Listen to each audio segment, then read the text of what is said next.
Welcome to the My Impossible podcast. I am Jeff Harmon, and I am so excited to bring you this podcast and this first episode of the show. My Impossible, which is the nonprofit I founded earlier in 2024, we have a vision of inspiring a movement of people who courageously take steps to take on the things in their life that feel or have felt impossible. And so this show is exactly what this is all about. And in this first episode, I wanted to share my story. I wanted to share you what brought me to this point, about Kilimanjaro, about the why behind all of it. And I thought it would be a little weird for me just to turn on the camera and talk, and a little difficult too. So I invited my friend, Luke Iorio, who is a friend, is a team member of the Kilimanjaro team that's climbing that mountain with me or helping me to do that in 2025, to lead that conversation and to dig into all those areas of my story. I hope you enjoy it. I hope you enjoy the future episodes. We have a lineup that is extraordinary, and stories that are going to move you and challenge you and hopefully inspire you to take that next step on whatever your impossible is.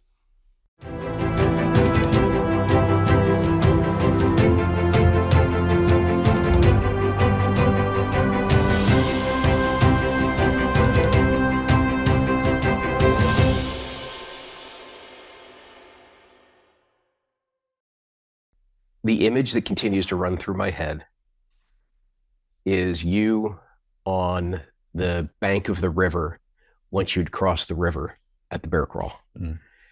And your determination coming up that it was kind of a small cargo net to be able to pull yourself up.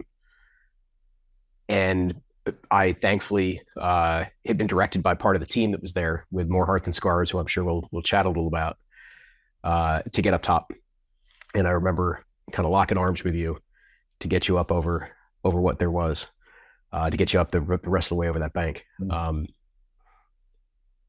I'm curious if you knew, at that time, because that was the very beginning of the race. I mean, we weren't, not even a quarter mile, I think, into the race, half mile maybe at that point into the race. Did you have any idea what was coming next in terms of Kilimanjaro from that moment? Could you have fathomed what was coming?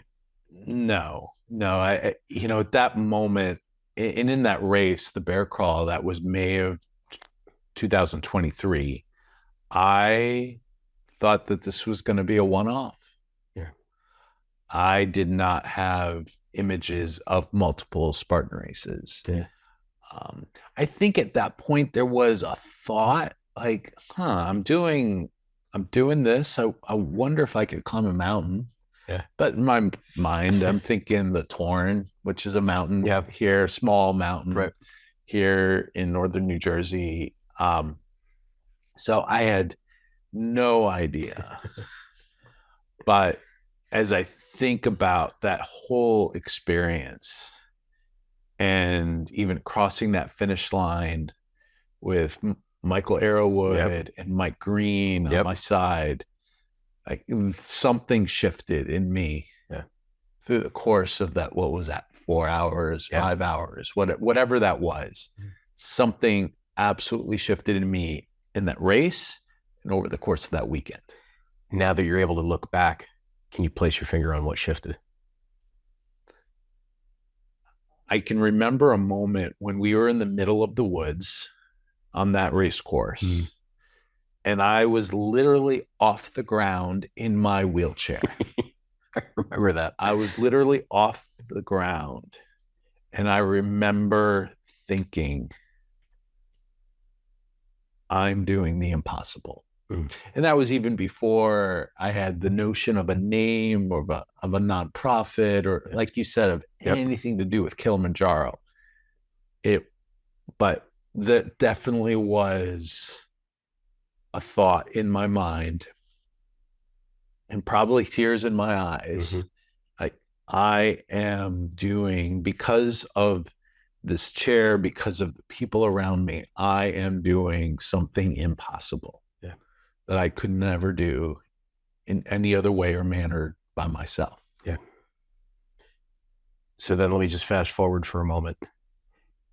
Take me through, because I had the benefit of just happening to be the guy that was parked next to you that morning that you got an email and you got confirmation.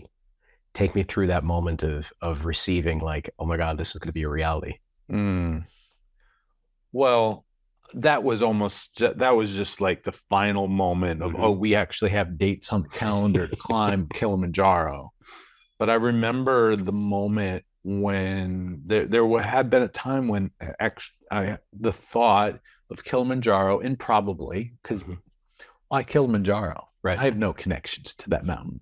But the thought about Kilimanjaro and hearing the More Heart Than Scars team talk about Kilimanjaro and calling them over and saying, could I do that? And we know Joey. Joey's going to be a guest on this podcast coming up. Joey's eyes lit up and he said, absolutely. Yeah. Now, we didn't know when and how and all the details that would unfold later. But that moment on that Saturday morning, when I got that text and he said in all caps, we have dates. We are on the calendar with Winrika Adventures for September 7th through the 13th, 2025 to climb Mount Kilimanjaro. So you mentioned the what, the when, the how. Let me turn things back to you. We're live. Let's get into what is the My Impossible podcast. Guys, welcome to the My Impossible podcast. This is so exciting. This is the inaugural episode.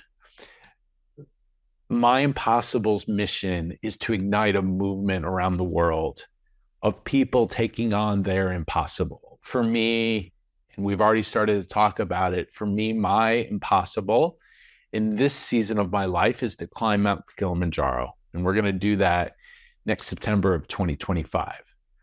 But it's more than just climbing that mountain. We want to ignite a movement and inspire people all around the world in whatever station of life, whatever the challenges or the limits that life has placed on them, that they choose to take those on, to take on their impossible. And so this show, the My Impossible podcast, is part of that mission. We want to come to you and share the stories of ordinary people.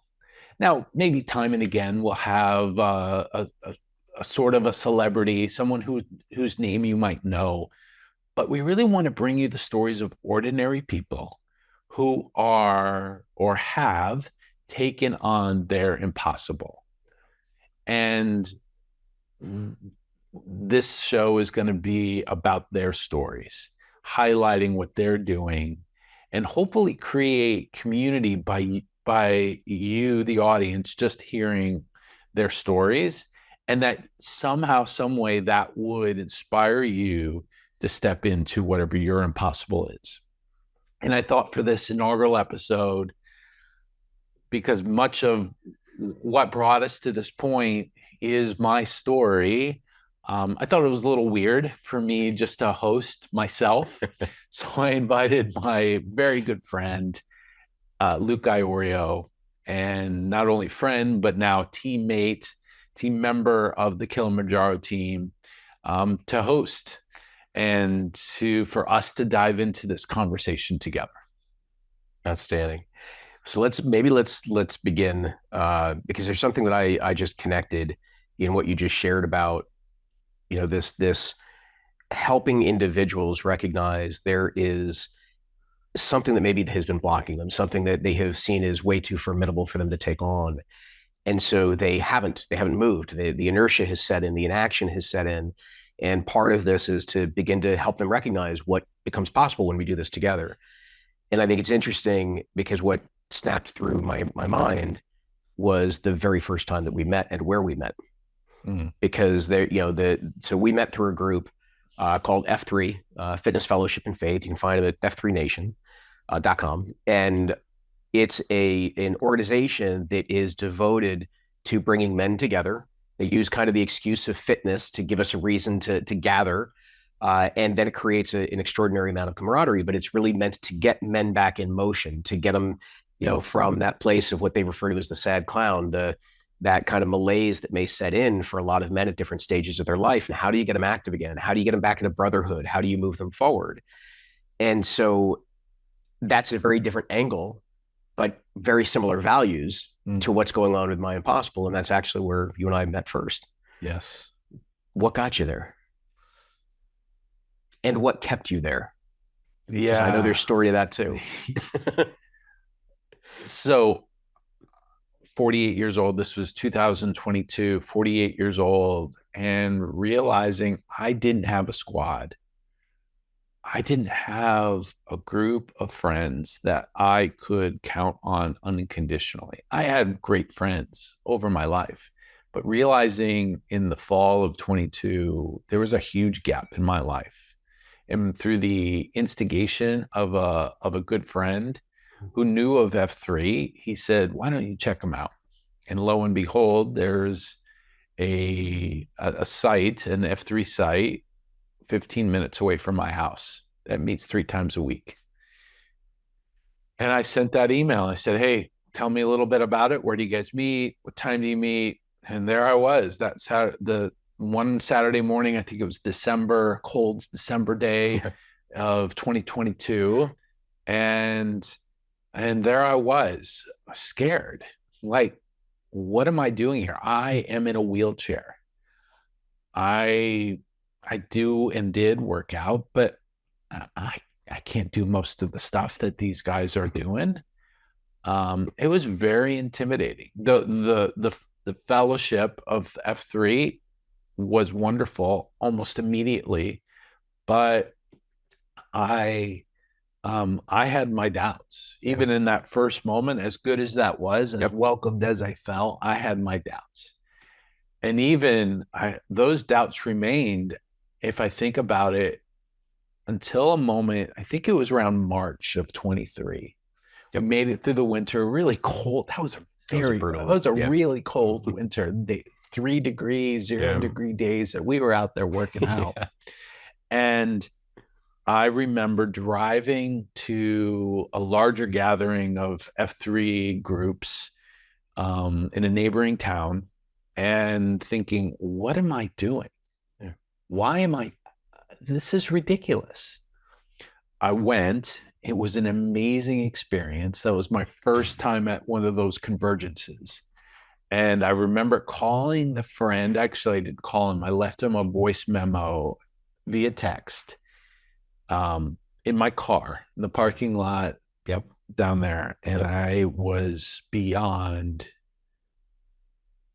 just joyful and excited and thankful. He was the one that had been the instigator. Nice.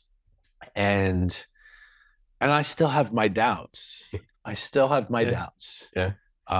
Even as my condition doesn't improve, and in some cases becomes more difficult, my mobility even decreases even more. I think some days, some Saturdays or early Tuesdays and Thursdays, I'm just going to stay home. Right. But you don't. But I don't. Well, actually, I do some days. Hey, some days that's part of it. Sure. I do make that choice to stay home. But I think for me, the connection with My Impossible is for a guy in a wheelchair to take the chance to go and work out with a group of fully able-bodied individuals. And hey, we all have our stuff. I know all the guys that we work out with have their stuff. But for me to say yes and then figure it out. I think that's one of the things that I want people to start to do more of, is when they're faced with an impossible or just something hard, is they say yes, commit to it, and then figure it out. And I think it's one of the things that, you've clearly said to me that, yes, we're doing this unbelievable initiative, expedition to go to the top of Kilimanjaro. And that's not what somebody's impossible needs to look like. It could be exactly what we're talking about, which is, I haven't joined a group. I haven't gotten out of the house. I haven't, it can start very, very small in retrospect of maybe Kilimanjaro, but it's not small. It's actually something that might be almost debilitating to them in terms of keeping them isolated or keeping them in a current, state that is not healthy for them. So whatever it is that begins to get them in motion, whatever it is that they need to begin to be able to face, that becomes the impossible, right? But as we continually learn, and you and I have a kind of a professional background in some of this as well, the more that we do this together, the more we're doing it in partnership or in group or in relationship and friendship and fellowship, it changes the ability of wow, we can really truly do this.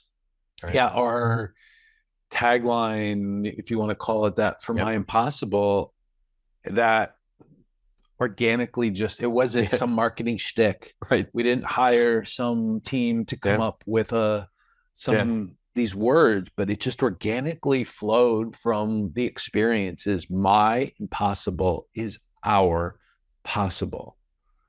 My impossible is our possible. And it just continually gets proven to be true. Yeah. So you mentioned showing up in a wheelchair. We haven't talked about your diagnosis. Why don't you give everybody just the kind of the full picture to understand why this was at one point impossible. So in 2006, fully mobile, active, started to get more clumsy, foot catching. And my wife said, why don't you get it checked out? Went through a battery of tests. Thankfully, I had found the oldest neurologist in the state of New Jersey. I don't know if he was actually the oldest. Right. He was very old. and he said, I have one more test. And he sent blood work off to Johns Hopkins. And I was tested positive for adrenomyeloneuropathy. Adrenomyeloneuropathy is a leukodystrophy, X-linked, so genetic, passed from mother to son. And I am grateful that I have adult onset. AMN is adult onset. ALD is the larger phenotype that's maybe more common in boys. And when it manifests in boys, typically those boys will pass away by 12 or 13 years old. And so it's degenerative in terms of the myelin around my nerves, my far peripheral nerves, my midsection a little bit, and it's degenerative, slowly degenerative. And as things progressed, life didn't really change much. In 2006, still played basketball, still jogged a little bit. But as time went on, it became apparent that walking with a cane, trying to stay upright on my legs was not a safe move. So in 2016, started the process, and in January 3rd, 2017, my wheelchair was presented to me, and even then, I joke sometimes because I remember in those early days, I was pretty stubborn. I wanted to be on my feet as much as I can. I kept my wheelchair in the car. It didn't actually live in the house because in the house I walked difficultly, but I walked. And when I went out, I would use the wheelchair. But at a certain point, it became clear that that wasn't smart either. So, that's my AMN story, and how, and even with that, even with being in a wheelchair, my daughters were young when that unfolded.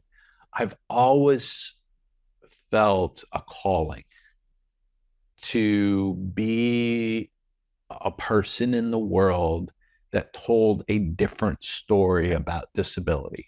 Yeah. I want people to ask me, hey, what's up? Yeah.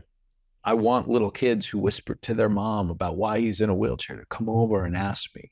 Yeah. I want in some way, it sounds maybe strange to say that, it's normalized disability. Yeah. I've always felt that to be a calling. Mm-hmm. From the early days, 2017, 2018, that was already percolating in me. Yeah. So when the thought came around 2020, 2021, hey, I wonder if I could do a Spartan race. Mm-hmm.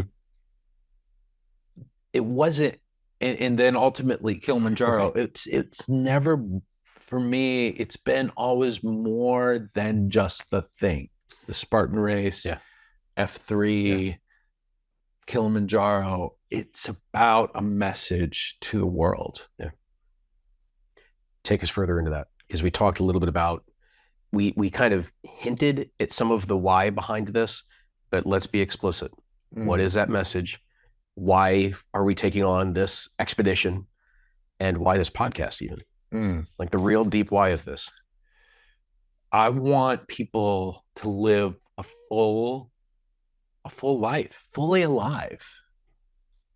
That's the glory of humanity. That's when I feel like the glory of God is revealed when we are living fully alive. And so that's the world I want to live in. Mm-hmm. I want to live in a world where my neighbor, who I know suffers from some mental health issues, is living fully alive, isn't cooped up in her house. I want your son to live a fully alive life, regardless of what physical stuff is going on. On and on and on and on. I want to go to the grocery store and I want to see people fully alive. Yeah.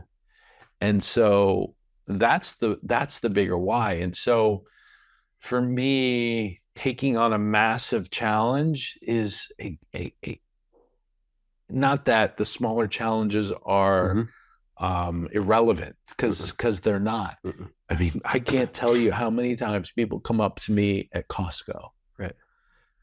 Because Costco is not an easy proposition for a guy in a wheelchair. Yeah. Those carts are enormous. Yep. And everything is supersized. Yep. But even going to Costco, doing the hard thing of going to Costco and just being alive and active and engaged, people come up to me and remark. Yeah. Now, I don't know what the impact is on them. I hope there's an impact, but that's the desire. Yeah. That's the desire with this. And so to put forward a massive mission like climbing Mount Kilimanjaro is to say to the world, I'm living fully alive. Yeah. Come.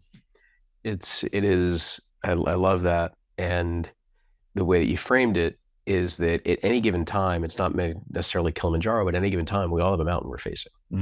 Right. And while you've faced many, showing up at the first F3, staying at F3, answering the call to the first obstacle course race, all of these, right, are just progressive mountains.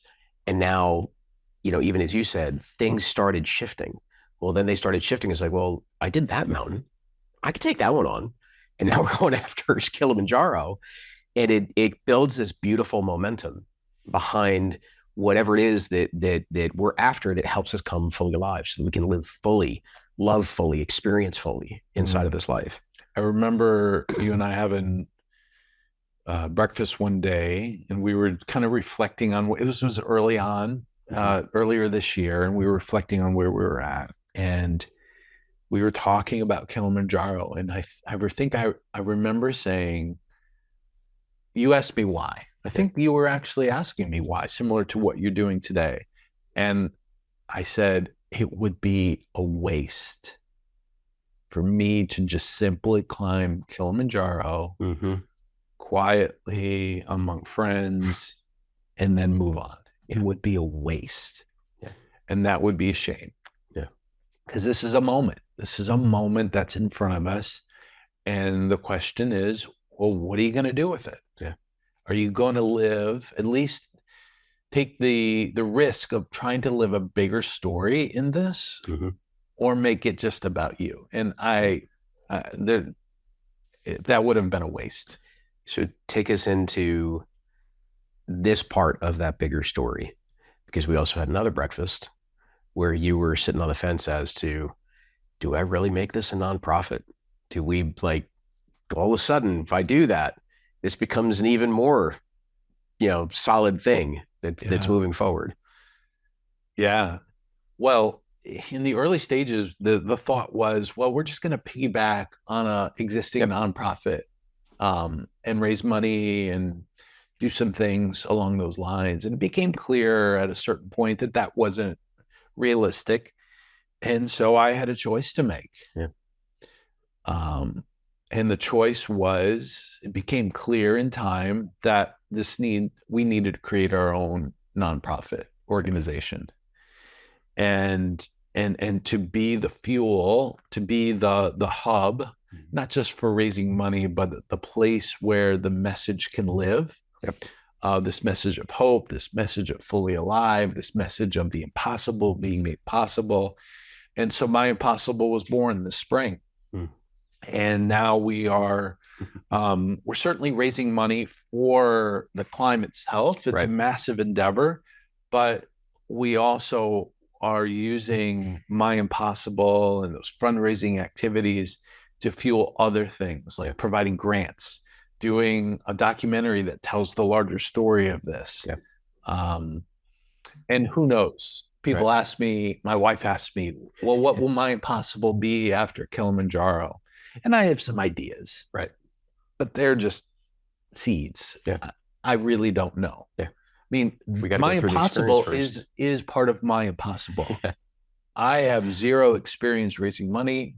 I mean, besides, candle sales at the PTA for my kids. So raising $230,000. What are you doing, man? That's impossible. Having an organization, with a board, with volunteers. I've never done anything like this. But I said yes. And and along with others, you included, we're figuring it out. We are. Say more about saying yes, because this is not just to the nonprofit, but I heard you say it with F3. I heard you say it with the first Spartan race, and then obviously with Kilimanjaro, now the nonprofit. There's something very special about those words. Yeah. There's no magic behind it. It just has over time become part of my DNA to say yes. And it's not a yes of, because sometimes people can get stuck in a cycle of yes. That overextends themselves. Correct. That just stacks on yeses upon yeses upon yeses, and they are unable to keep up. And I don't advocate that for myself or anybody else to fall into that. But this is a different kind of yes. It's to be faced with hard things. That whether they feel impossible or not, they're just hard. And to say yes to those things. What I hear in it is it's a courageous yes. It's the thing that maybe scares you, the thing you're frightened of, and yet there is this almost like heart tug in a direction. And it's, are you going to respond to the heart tug? Are you going to respond to what it is that you're trying to be drawn towards? Or are you going to respond to the fear? Are you going to respond to the limitation that may be there? And I think that's part of also this My Impossible, is helping people figure out, okay, what is that courageous yes? And I don't want to convey a story like I am this bold. Yes, there is courage there. I mean, but sometimes it's a yes out of, let's see. I don't know if I can do that. That's my yes is a let's see. Yeah. Because it might fail. Yeah. Things may, we may not get up Kilimanjaro. That's correct. I mean, there is tons of things that could happen. Mm-hmm. I don't even want to venture to even express it in words, but we can all think about life in the world, that things that could happen in the next 4 years, personal things that could happen to me.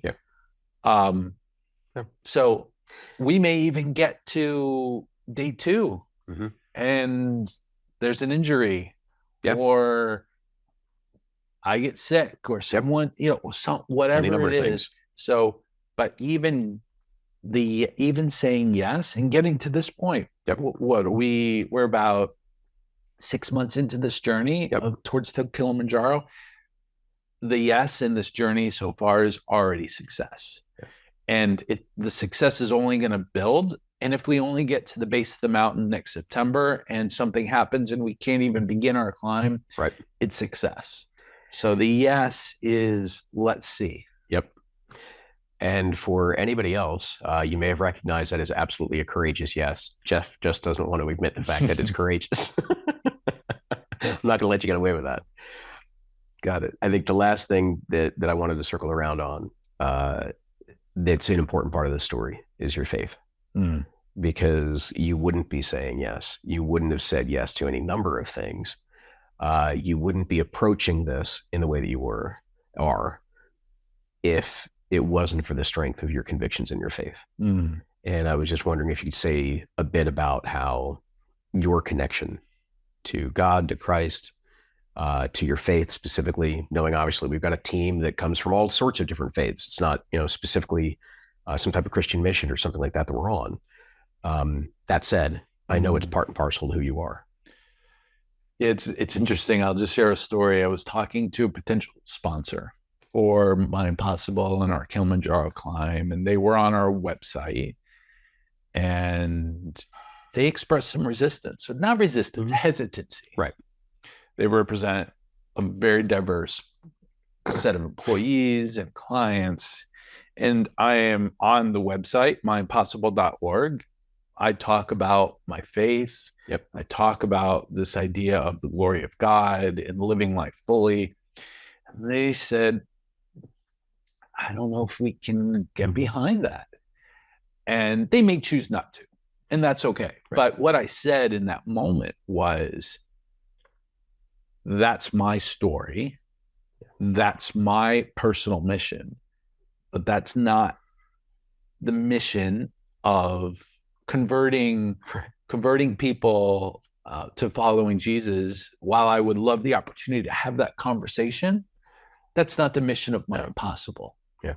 So for me, my fuel, my drive is the journey that I'm on to become a son of God, son of my Creator, and to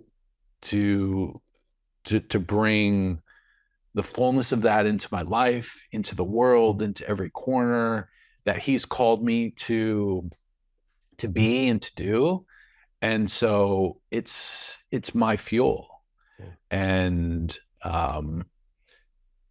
there's a story in the Bible that I just love. There's a few accounts of it, but there's one of the accounts, the versions in Luke writes about it, where a group of friends bring their friend who's paralyzed to see Jesus, and the house is full, it's packed. He just attracted a massive crowd. They couldn't get in, so they went to the roof. They took their paralyzed friend to the roof. They tore a hole through the thatch, or whatever. It doesn't exactly say in the account what the roof was made of, but we're assuming in that first century Palestine, and lowered their friend down to the feet of Jesus to have that encounter. And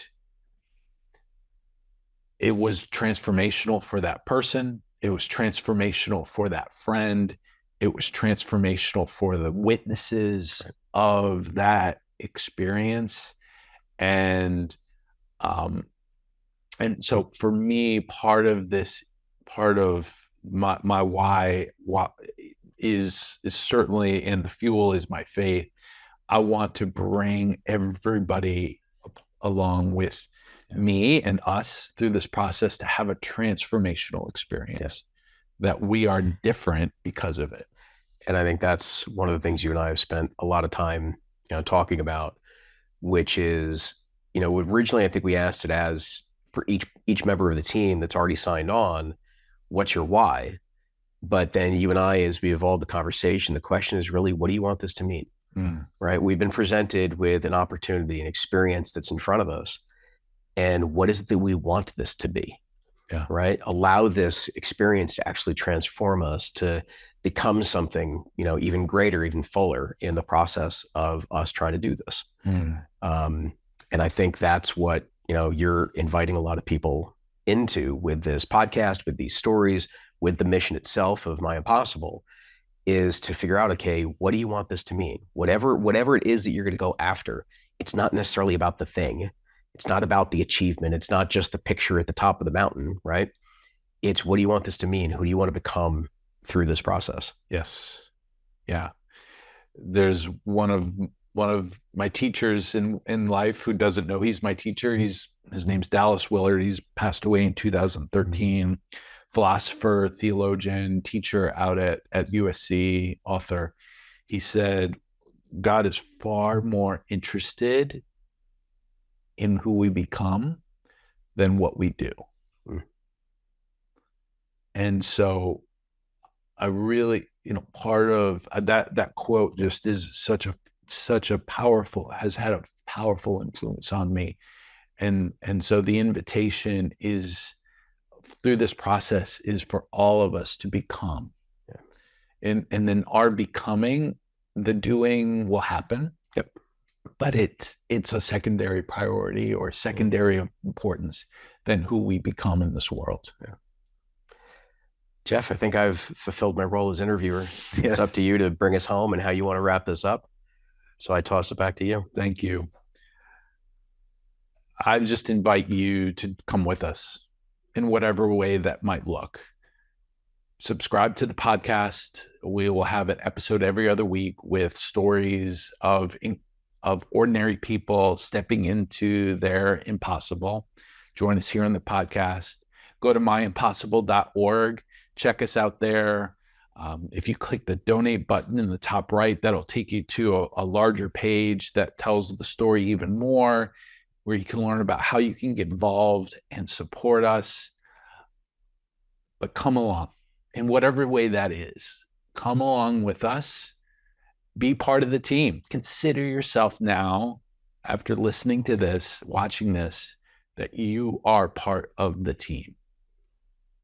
And we'll follow us on social media, primarily on Instagram, myimpossible-mk. Actually, it's myimpossible_mk. We'll put that in the show notes so that you can find us there. Follow us there. Follow me on LinkedIn. We'll put that link in the show notes. I post every Wednesday about My Impossible. But bottom line, you're now part of the team, and decide to say yes and to step along with us, and in whatever way you're inspired to take on the hard thing, the impossible thing in your life.